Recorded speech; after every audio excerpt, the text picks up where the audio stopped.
Bonjour et bienvenue dans J'aime l'écho, l'émission qui donne la parole aux chefs d'entreprise. Régis Doitot, bonjour. Bonjour Nicolas. Vous êtes le directeur du réseau DAF, bon DAF pour directeur administratif et financier, je ne le dirai qu'une fois, pour bras droit des dirigeants. C'est ce réseau qui propose l'externalisation des fonctions de cadre dirigeant dans les TPE-PME, dans des missions dites à temps partagé, entre une demi-journée et une journée par semaine. 80% de vos clients sont des TPE-PME, 15% des startups, 80% de vos missions durent plus de 6 mois. 80% des missions sont renouvelées, bon signe quand même.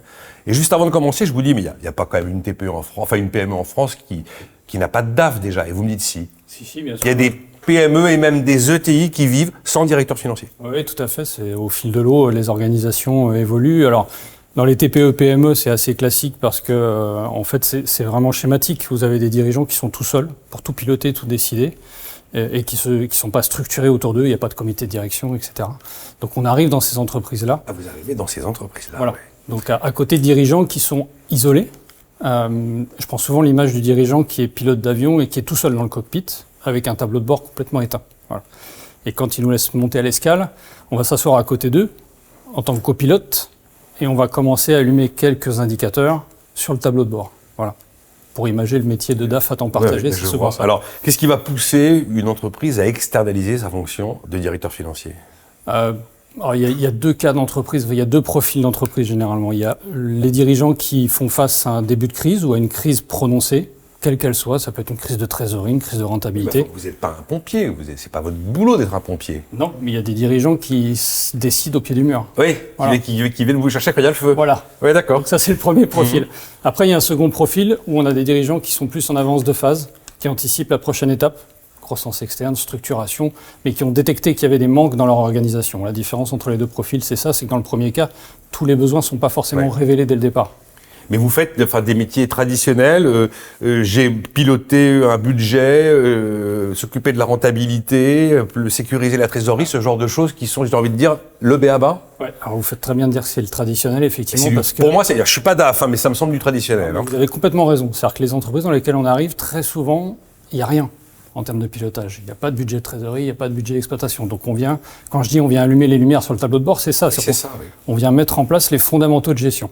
Voilà. Et on vient ensuite piloter ces fondamentaux de gestion au mois le mois.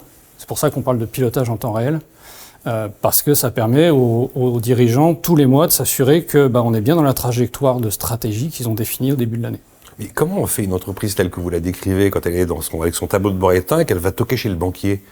Il doit tomber de sa chaise, le banquier. Mais qu'est-ce que vous faites Ils sont où vos tableaux ? Alors justement, la crise sanitaire a été un révélateur à ce niveau-là. Parce qu'il y a eu plein de demandes de PGE, ou en tout cas dans un premier temps, les banquiers ont continué à demander des prévisionnels de trésorerie. Et donc là, en face d'eux, ils avaient des dirigeants d'entreprise qui n'avaient pas de directeur financier. Les experts comptables étaient sous l'eau parce qu'il y avait beaucoup d'activités à ce moment-là. Et donc là, il y a eu comme une révélation sur le fait que, ce serait peut-être utile que j'ai un point d'appui à côté de moi sur la mise en place de ces budgets de trésorerie. Et puis surtout, pas seulement les mettre en place, les piloter au mois le mois. C'est ça qui est fondamental. Évidemment. Ils vous trouvent comment, ces entreprises ?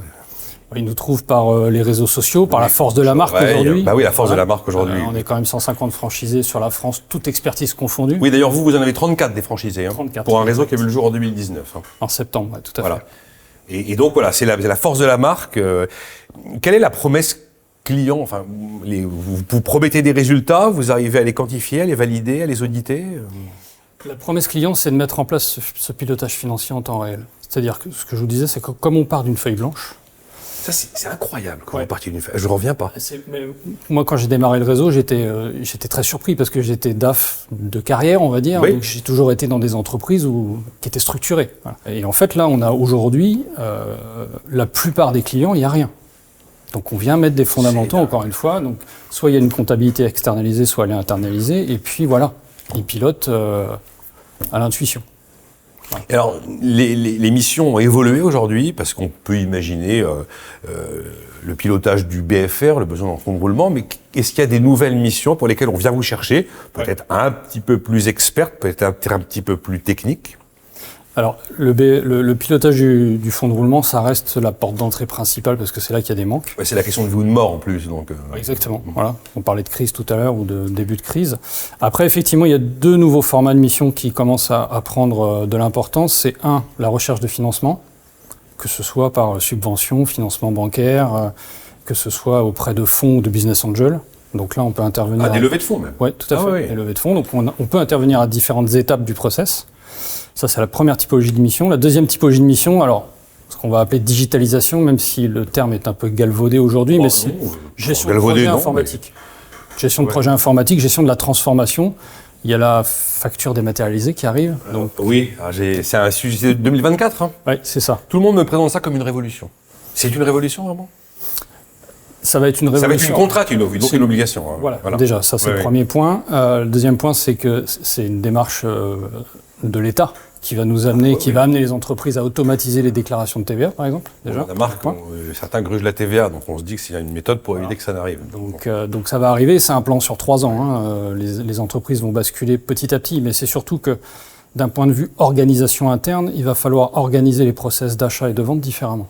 Voilà. Et on a aussi ce rôle-là. Je comprends que 80% des missions soient renouvelées, dites donc, vu ce que vous me décrivez. Bon, le DAF, bras droit des dirigeants qui vous rejoint, il a un profil particulier ?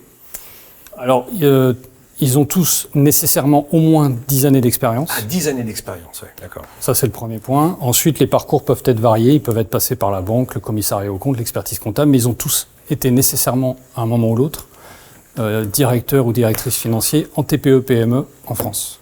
D'accord. Il y a des jeunes quand même ? Oui, ça commence à se rajeunir un petit peu. Mais ils ont minimum 30 ans ou 31 ans, parce qu'il faut 10 ans d'expérience. Le plus jeune a 36 ans. Voilà. D'accord. Mais c'est une tendance intéressante, effectivement, parce qu'au début de bras droit des dirigeants, ce n'était pas le cas.